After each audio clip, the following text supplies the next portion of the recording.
Good Tuesday morning. I hope you're having a wonderful start to another beautiful day. You know, there's nothing new under the sun. Even though you really don't see sunshine over here right now, but know that the sun is being covered by the clouds. But it doesn't matter what generation we live in, I tell you, it repeats itself.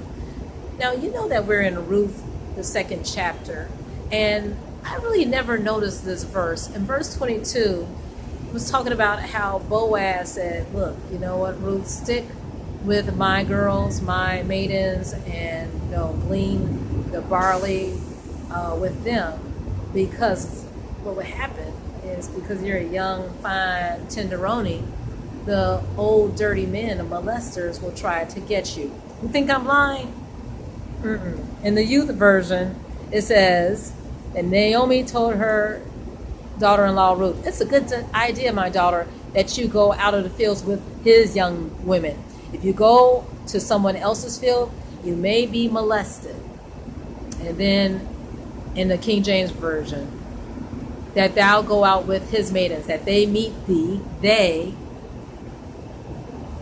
not in any other field. So with this Jeffrey Epstein and this Prince Andrew, this was going on back then, and you know how they treated females. Oh my goodness, in that day and age. Oh, but something about this situation with Jeffrey Epstein. A lot of times, the ones who are gifted, he was in hedge funds and all that, and he was brilliant in math and physics. He skipped 2 years in high school, graduated at age 16, and he didn't graduate from New York University.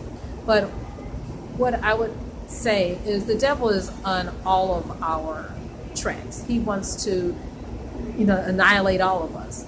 And the Lord spoke to me today, even in Psalms 140, verse 3, how the serpent will make his tongue to be so sharp to take aim, right? Yes, it does say that. It says the enemy have sharpened his tongue like a serpent, and the adder's poison is in his lips, or under his lips. So what is the remedy? The Lord wants us to do with what happened in Ruth 2. Ruth was taken notice because she was so industrious, right? The opposite of being hardworking is idle.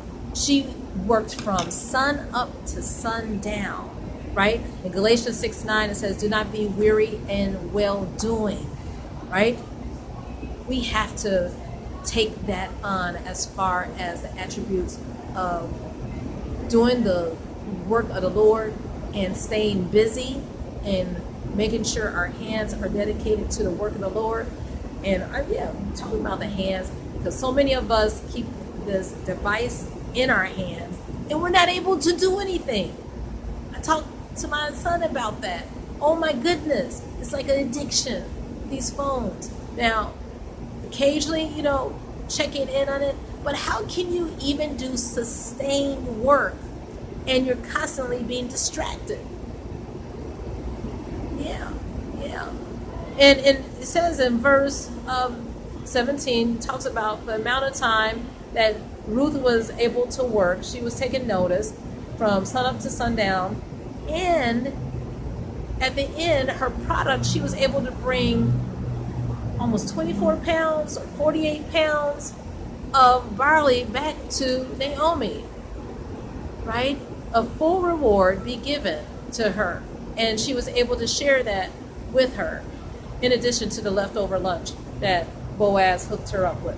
So what am I saying? Let's really value the hard work that the God has planted in us, the assignment, and also Isaiah 41:15. God promises that he would make us a sharp, new threshing instrument. He would give us the calling, the assignment, his promise, and his heavenly resources to accomplish the job that he wants us to do. Because otherwise, if we have all this time in our hands and we're dawdling, we're open season for the enemy. And he wants to make a fool out of all of us, whether we're royalty, whether we are almost a billionaire, whether we're a pauper, a student, a mother, a father. You know, so many people are bound by stupidity and sexual sins and drugs. They can't shake it. Yeah, the enemy is laughing. So let's just ask the Lord, Father, let me glorify you in the work. Father, give me your spirit so that it will not be burdensome. Let's meditate on Matthew 11:28. Come unto me, all ye that labor. If you're tired and are heavy laden, God said that he'll give us rest. Take his yoke. Let's connect with him upon us, and he will teach us. Learn of me, for why? He is meek and lowly in heart, and he shall give rest unto your souls, even in the midst of your work. Okay, I hope you have a wonderful day in the Lord, and watch out for the enemy. He's on your tail.